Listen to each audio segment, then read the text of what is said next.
Assalamualaikum warahmatullahi wabarakatuh. Nama saya Rayani Azara, NIM 1120022. Di sini saya akan menjawab UTS. Soal yang pertama, pentingnya pengembangan bahan ajar bagi guru dan siswa. Yang pertama, pentingnya pengembangan bahan ajar bagi guru. Menurut saya, pentingnya pengembangan bahan ajar bagi guru. Bahan ajar merupakan sumber materi penting bagi guru dalam melaksanakan proses pembelajaran. Tanpa adanya bahan ajar, guru akan mengalami kesulitan dalam meningkatkan efektivitas pembelajarannya jika tanpa disertai bahan ajar yang lengkap dalam mencapai tujuan pembelajaran. Pada prinsipnya, seorang guru harus menyiapkan bahan ajar yang akan diajarkan sebelum proses pembelajaran dimulai. Yang kedua, pentingnya pengembangan bahan ajar bagi siswa. Menurut saya, pentingnya pengembangan bahan ajar bagi siswa, kegiatan pembelajaran siswa lebih menarik, siswa lebih banyak mendapatkan kesempatan untuk belajar secara mandiri dengan bimbingan guru dan memudahkan siswa dalam mempelajari setiap kompetensi yang harus dikuasai. Soal yang kedua, bahan ajar apa yang harus dikembangkan oleh guru untuk meningkatkan kompetensi siswa secara kognitif, afektif, dan psikomotorik. Yang pertama, kompetensi siswa secara kognitif. Peran guru sebagai pengajar menempatkan guru sebagai sosok atau individu yang mempunyai tanggung jawab dan kewajiban menyampaikan sejumlah materi pelajaran sesuai dengan garis-garis besar program pengajaran berupa informasi, fakta, serta tugas dan keterampilan yang harus dikuasai oleh peserta didik. Untuk itu, guru harus menguasai materi pelajaran, metode mengajar, teknik evaluasi, keterampilan dasar mengajar, serta beberapa materi keguruan lainnya. Di samping menguasai materi pelajaran itu sendiri, sebagai guru PAI memfokuskan 3 bentuk aspek pengembangan bahan ajar PAI kognitif pengetahuan, yakni yang pertama hafalan atau ingatan atau knowledge, bertujuan agar supaya peserta didik memiliki kemampuan untuk mengingat-ingat kembali atau mengenali kembali tentang nama, istilah, ide, rumus-rumus, dan sebagainya tanpa mengharapkan kemampuan untuk menggunakannya. Yang kedua, pemahaman atau comprehension. Pemahaman adalah kemampuan seseorang untuk mengerti atau memahami sesuatu setelah sesuatu itu diketahui dan diingat.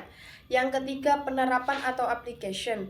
Penerapan adalah kesanggupan seseorang untuk menerapkan sebagian atau menggunakan ide-ide umum, tata cara ataupun metode-metode atau prinsip-prinsip, rumus-rumus, teori-teori, dan sebagainya. Yang kedua, kompetensi siswa secara efektif atau sikap. Pada pengembangan bahan ajar secara efektif, aspek estetika dan keindahan kelas menjadi perhatian guru dalam proses pembelajaran PAI di kelas. Sebelum guru menyampaikan materinya, pada umumnya mereka mengecek kebersihan kelas, keindahan perabot bunga di dalam kelas dan di luar kelas, kerapian tempat duduk dan meja siswa, dan sebagainya. Dalam hal itu, guru PAI memfokuskan pada aspek pengembangan, yaitu A. Aspek pengembangan bahan ajar menerima atau menanggapi, receiving atau attending. Guru PAI melatih kepekaan peserta didik dalam menerima rangsangan dari luar yang datang kepada dirinya dalam bentuk masalah, situasi, gejala, dan lain-lain. Misalnya, guru PAI membiasakan peserta didik untuk bersikap disiplin dalam belajar menjaga kebersihan kelas dan keindahan kelas. Yang B, menghargai dan menilai. Artinya, sebagai guru PAI memberikan nilai atau memberikan penghargaan terhadap suatu kegiatan peserta didik sehingga apabila kegiatan itu tidak dikerjakan, dirasakan akan membawa kerugian atau penyesalan. Yang ketiga, psikomotorik. Keterampilan pada pengembangan bahan ajar secara psikomotorik yang berkaitan dengan keterampilan atau skill atau kemampuan bertindak setelah seseorang menerima pengalaman belajar tertentu yang berhubungan dengan aktivitas fisik. Pengembangan hasil belajar psikomotor ini sebenarnya merupakan kelanjutan dari hasil belajar kognitif, memahami sesuatu, dan hasil belajar efektif yang baru tampak dalam bentuk kecenderungan berperilaku.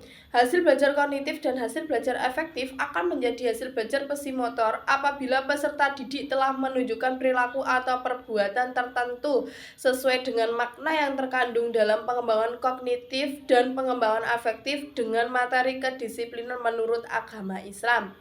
Contoh pengembangan bahan ajar PAI Pesimotor yakni yang pertama, peserta didik bertanya kepada guru pendidikan agama Islam tentang contoh-contoh kedisiplinan yang telah ditunjukkan oleh Rasulullah SAW, para sahabat, para ulama, dan lain-lain. Yang kedua, peserta didik menganjurkan kepada teman-teman sekolah atau adik-adiknya agar berlaku disiplin baik di sekolah, di rumah, maupun di tengah-tengah kehidupan masyarakat. Yang ketiga, peserta didik dapat memberikan contoh kedisiplinan di rumah seperti disiplin dalam belajar, disiplin dalam menjalankan ibadah sholat, ibadah puasa, dan lain-lain. Terima kasih, itu atas jawaban UTS saya, Rani Azhara. Bila ada kesalahan, mohon maaf. Terima kasih. Wassalamualaikum warahmatullahi wabarakatuh.